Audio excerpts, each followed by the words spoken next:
media berasal dari bahasa Inggris atau bahasa Latin yaitu oto. Pemadangan telinga, otitis, pemadangan peradangan, media, pemadangan tengah. Otitis media merupakan infeksi yang terjadi pada telinga tengah. Pengertian otitis media adalah infeksi yang terjadi pada telinga tengah yang disebabkan oleh virus atau bakteri yang menyebabkan peradangan di area belakang gendang telinga.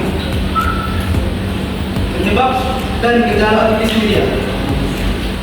Penyebabnya itu karena adanya peradangan atau infeksi yang terjadi ketika saluran yang menghubungkan telinga dengan hidung atau tuba elastisius mengalami pembengkakan dan penyumbatan, seringkali berakibat seperti batuk, pilek, flu atau alergi. Penyumbatan ini menyebabkan penumpukan lendir di telinga yang memicu pertumbuhan virus atau bakteri di telinga tengah. Faktornya yaitu meningkatnya resiko terjadinya otitis media, termasuk paparan asap rokok dan kebiasaan minum susu dari botol sambil berbaring. Gejala yang meliputi tentang otitis media. Gejalanya yang pertama itu sakit telinga, yang kedua keluarnya cairan dari telinga, yang ketiga sakit kepala, yang keempat kesulitan mendengar, dan pada anak-anak yaitu munculnya keluhan rewel, kehilangan selera makan dan kesulitan tidur di malam hari.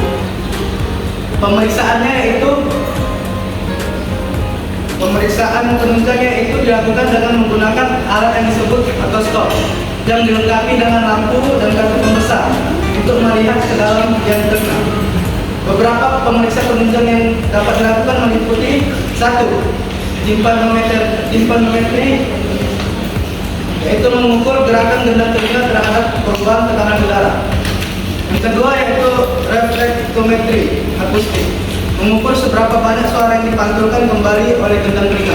Yang ketiga yaitu timpanosentesis, pengambilan sampel cairan dari telinga untuk diperiksa apakah mengandung kuman.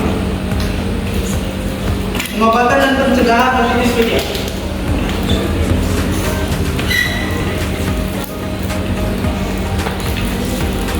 Pengobatannya itu bagian besar kasus otitis media tidak memerlukan pengobatan khusus dan akan sembuh dengan sendirinya dalam beberapa hari.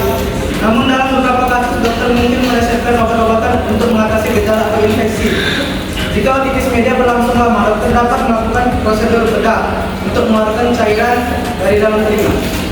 Langkah-langkah pencegahan yang dapat diambil untuk mengurangi risiko otitis media itu meliputi 1. Menghindar paparan asap rokok. 2. Menghindari minum susu dari botol sambil berbaring. 3. Memastikan anak-anak mendapat vaksinasi yang tepat, termasuk vaksin pneumokokus dan vaksin flu. Yang keempat, mengajarkan anak-anak untuk mencuci tangan secara teratur untuk mencegah infeksi. Yang kedua, Meniere atau pengertian penyakit Meniere. Pengertiannya itu penyakit Meniere adalah gangguan pada telinga bagian dalam yang menyebabkan pusing atau vertigo dari gangguan pendengaran. Dalam kebanyakan kasus, penyakit Meniere hanya mempengaruhi satu telinga. Meniere bisa dialami semua orang, namun sebenarnya lebih tinggi dialami oleh orang yang berusia 40-60 tahun dan berjenis kelamin wanita. Penyebab penyakit Meniere disebabkan oleh penumpukan cairan di labirin membran. Kondisi ini dapat mengganggu keseimbangan sinyal pendengaran antara telinga bagian dalam dan otak. Penumpukan cairan di area ini dapat disebabkan oleh alergi, respon sistem normal, penyumbatan saluran telinga, cedera kepala, riwayat keluarga, migran, dan infeksi virus. Gejalanya itu vertigo atau pusing berputar, telinga berdadil atau bergemuruh, rasa penuh di dalam telinga, kehilangan pendengaran yang hilang timbul. Pemeriksaan lanjutan pada Meniere yaitu 1. Tes pendengaran atau audiometri. Pasien penyakit Meniere cenderung sulit mendengar suara dalam frekuensi rendah. Pasien akan diminta untuk mendengar suara dengan nada dan volume yang bervariasi. Hasil tes akan menentukan apakah pasien mengalami gangguan pendengaran baik pada satu telinga maupun keduanya. 2. Tes keseimbangan.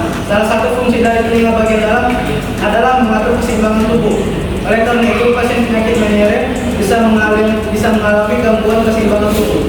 Beberapa tes mendiagnosis penyakit terdiri dari dua macam. Itu yang pertama video tomografi atau VNG untuk menilai fungsi keseimbangan dengan melihat gerakan nistagmus pada mata. Yang kedua itu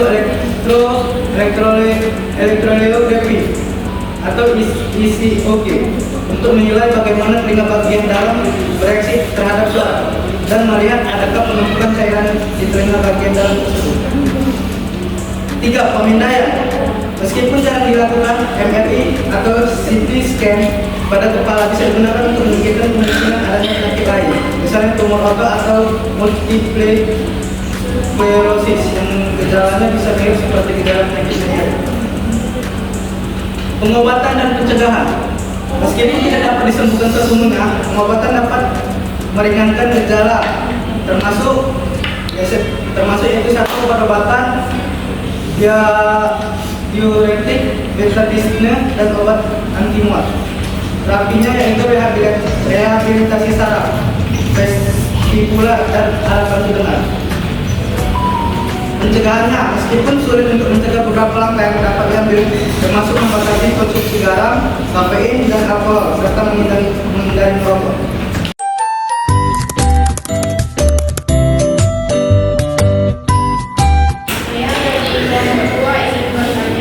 Bagaimana cara menjaga kesehatan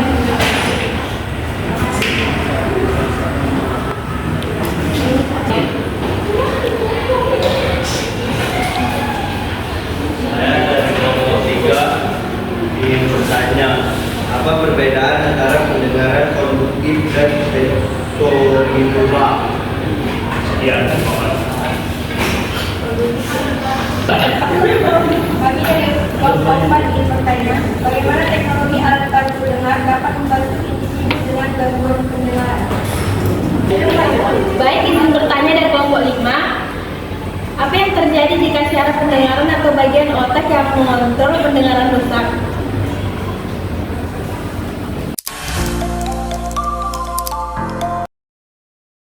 Something I can feel. Oh, oh, oh. Don't you want me like I want you, baby? Don't you need me like I need you now? Sleep tomorrow, but tonight go crazy. All you gotta do is just meet me at the.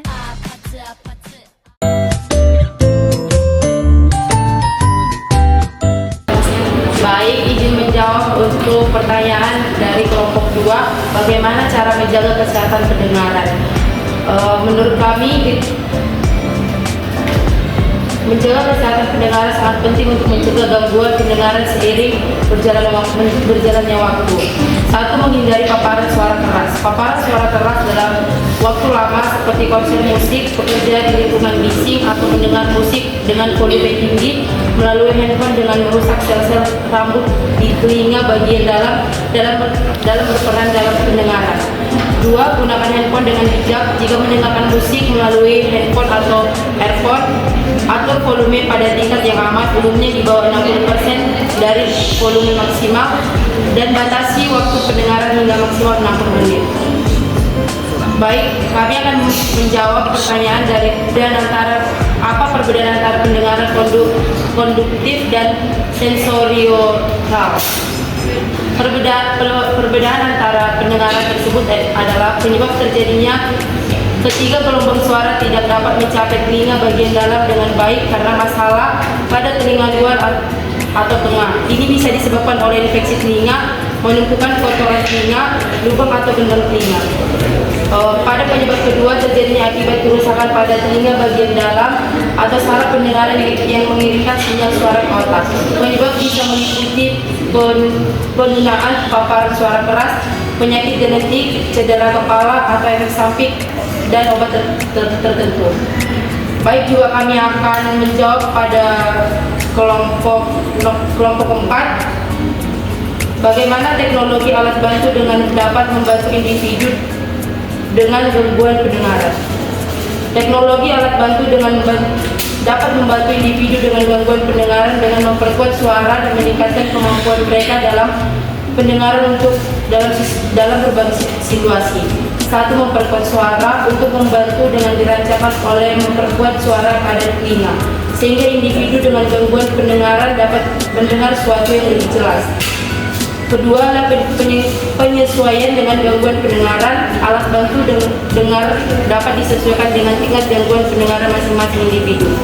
Kami juga akan menjawab untuk pertanyaan pada kelompok 5, apa yang terjadi jika saraf pendengaran atau bagian otak yang mengontrol pendengaran rusak. Kekurangan saraf pada pendengaran dapat menyebabkan gangguan pendengaran, yaitu jika otak mengontrol pendengaran, misalnya konteks pendengaran di lobus stereopal rusak, seseorang dapat mendengar suara tetapi mengalami kesulitan dan memproses atau memahami suara tersebut.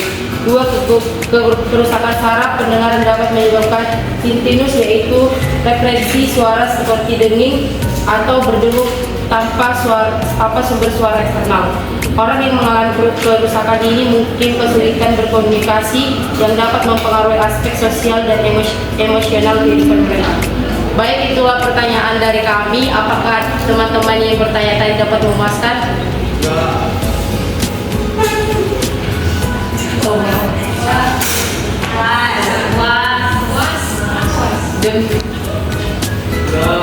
Demikian presentasi kami. Jika ada salah, kami minta maaf. Selamat siang. Terima kasih.